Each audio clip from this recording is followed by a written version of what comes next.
Break के बाद एक बार फिर आपका स्वागत है। बात करते हैं राजनीति के और बड़े ड्रामे की, जिसका कल अंत हो गया। समाजवादी पार्टी के अध्यक्ष मुलायम सिंह यादव ने हाँ और ना के लंबे दौर के बाद आखिरकार अमर सिंह का इस्तीफा स्वीकार कर ही लिया।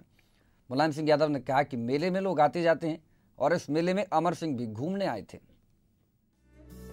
सियासत के अखाड़े में हमेशा विरोधी के दांव से ही धुरंधर चित्त हों ऐसा जरूरी नहीं है। दोस्त भी दुश्मन हो सकते हैं, यकीन मानिए। कवि हनुमान की भूमिका निभाने वाले अमर सिंह का मुलायम प्रेम का अब अंत हो चुका है। मुलायम सिंह ने अमर सिंह के दिए इस्तीफे को स्वीकार कर लिया है और पार्टी के सारे पदों से उन्हें बाहर का रास्ता दिखा दिया है। इस समय में मुझे कुछ भी नहीं कहना है।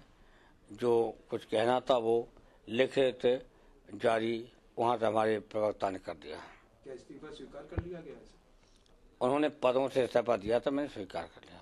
मैंने इंतजार किया कि वो इस्तीफा शायद वापस ले लेंगे। अब नहीं लिया तो चर्चा का विषय बना हुआ था देश भर में, तो मैंने आज वो खत्म कर दिया चर्चा। उन्होंने पद स्वीकार इस्तीफा दिया, मैंने स्वीकार कर लिया। एक जमाना था जब मुलायम सिंह यादव ने ठेठ लहजे और नारों के साथ यूपी में अपनी जमीन बनाई, तो अमर सिंह ने पार्टी को बैंक बैलेंस दिखाया। मगर परिवार मोह और दूसरी राजनीतिक गलतियों की वजह से इनकी साइकिल जंग खाने लगी। वैसे तो अमर सिंह का राजनीतिक करियर कई लोगों के साथ संबंधों और फिर इसी आधार पर तरक्की की दास्तान है। 90 के दशक में कांग्रेस का दामन छोड़ने के बाद मीडिया के साथ बेहतर रिश्तों, चुटीली जुमलेबाजियों के आधार पर अमर एसपी के राष्ट्रीय महासचिव बने। मुलायम के लिए दिल्ली की सियासत का सफर आरामदेह बनाने में जुट गए। किसानों और छात्रों की पार्टी को कॉर्पोरेट और फिल्मी रंग अमर ने दिया, मगर वो भूल गए कि कार्यकर्ताओं के बिना पार्टी नहीं टिकती और ना ही दिल्ली में बैठकर यूपी की सियासत होती है। फिर अखिलेश के प्रिय अमर अंकल, राम गोपाल के प्रिय अमर सिंह जी, अचानक ये सारे संबोधन पिछले हफ्ते व्यंग में बदल गए। यही नहीं, कुलबुलाहट अमर की तरफ से भी थी। सिंगापुर इलाज और इसके बाद दिल्ली वापसी के दौरान अमर को लगा कि पार्टी के रोजमर्रा के फैसलों में उनकी पूछ कम हो रही है। उन्होंने जब तक बयान देकर पार्टी में अपना कद जताने की कोशिश की, मगर तब तक मुलायम मन बना चुके थे। सोच रहे थे कि इस दोस्त का क्या करें। अब तक अमर प्रेम को बचाए रखना मुश्किल ही नहीं, नेताजी के लिए नामुमकिन हो चुका था। लिहाजा मुलायम का सब्र जवाब दे गया और अमर का इस्तीफा स्वीकार हो गया। Bureau report A to Z news. Maharashtra के नागपुर में 3 दिवसीय विश्व गौ ग्राम यात्रा रविवार को संपन्न हो गई। इस कार्यक्रम में देश के बड़े बड़े धर्माचार्य शामिल हुए। इसके अलावा समारोह के अंतिम दिन बाबा रामदेव और RSS अध्यक्ष मोहन भागवत भी शामिल हुए।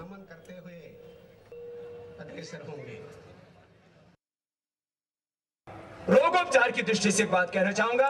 हमने उत्तराखंड में चाहे वहां दूध 10 रुपए के लीटर बिक रहा था, हमने सरकार के साथ में एक MOU किया, एक समझौता किया। हम 7 रुपए लीटर उत्तराखंड में गोमूत्र खरीदते हैं और हमें 10 रुपए भी गोमूत्र दे तो हमको आपत्ति नहीं। अरे गाय दूध नहीं देती कोई बात नहीं, गोमूत्र तो मिलता है, उसके भी इतने गुण हैं, उससे भी हम गाय की रक्षा कर सकते हैं। ग्राम में मनुष्य को पहचानता है, इसलिए बंधुता बढ़ती है, इसलिए समता समानता बढ़ती है और इसलिए मनुष्य स्वतंत्रता का अनुभव कर सकता है, क्योंकि उसी में से सत्ता के विकेंद्रीकरण का जन्म होता है। हमारे देश में कई प्रजातियां आज भी अपनी पहचान के लिए जूझ रही हैं। इन्हीं में से एक है वनटांगिया समाज के लोग। ये लोग अब तक समाज की मुख्यधारा से नहीं जुड़ पाए हैं और ना ही इन्हें सरकार से कोई मदद मिल रही है। 21वीं सदी में भी ये समाज सभी सुविधाओं से परे जीने को मजबूर है। ये है वनटांगिया समाज के लोग। इनका मुख्य पेशा है जंगलों में पेड़ पौधे लगाना और पेड़ों की देखरेख करना। इनके कई पुश्तों की जिंदगी ही जंगल के रख रखाव में ही बीत गई, मगर वन विभाग से भी इन्हें किसी प्रकार की कोई मदद नहीं मिलती है, न ही इन्हें इनकी मजदूरी दी जाती है। हम लोगों के बाप दादा के अंग्रेज प्रलोभन दे के 1922-23 के बीच जंगल में ले आए। इस तरह से हम लोग माई दादा के सामने जंगल में संघर्ष कर पौधा लगावत, नारी खनत, वन के बिगाड़ी करत रह गए। वन विभाग हमन के ओकरे बदले में 1 पैसा व कौनो सुविधा नहीं रहलस। जैसे जैसे समय बीतता गया, वनटांगियों की जिंदगी सिमटती गई। और ये खुद ही उजड़ने को मजबूर हो गए। आज भी मुख्य धारा से जुड़ने के लिए वन टांगियों को संघर्ष करना पड़ रहा है। इनके गांव में विकास तो दूर, यहाँ अभी तक बिजली, पानी, शिक्षा और स्वास्थ्य की सुविधा तक नहीं पहुँच पाई है।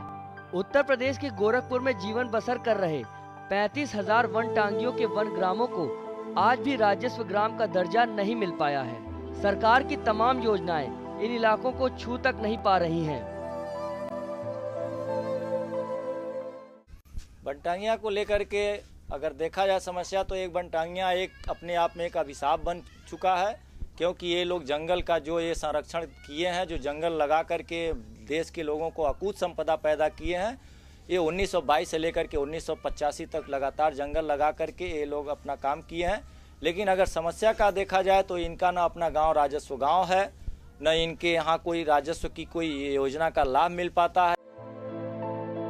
सरकार आज जहां गांव के विकास के लिए नई नई योजनाएं ला रही है, वहीं वन टांगिया लोगों के गांव इससे अछूते हैं। ये समाज आज भी इस लोकतांत्रिक देश में अपनी पहचान के लिए संघर्ष कर रहा है। सरकार भले ही इनके लिए पुनर्वास की योजना बना रही हो, बावजूद इसके वन टांगियों को अपने वजूद की तलाश में जूझना पड़ रहा है।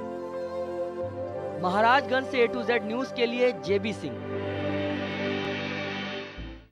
वहीं खबर आ रही है चटगांव टेस्ट आज भी देर से शुरू हो रहा है। कल पहला दिन था मैच का, कल भी मैच देर से शुरू हुआ था, आज भी 1 घंटा देरी से शुरू होगा। खराब मौसम की वजह से फैसला लिया गया है।